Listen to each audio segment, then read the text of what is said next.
Hello guys, maayong udto. So mao ni siya ang sumpay sa ako ang first video nga budol fight. So after na mo nagkaon og paniudto, syempre manapod na yung mga panghimagas during the pita.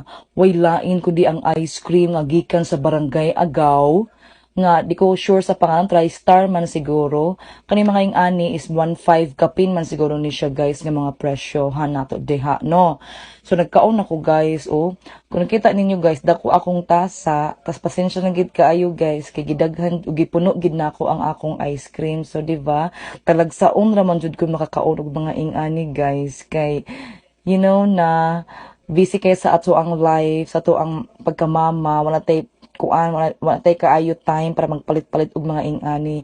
Mo nang salamat jud kaayo sir nakatilaw mi utro og ingani nga ice cream labi na karon init nga panahon.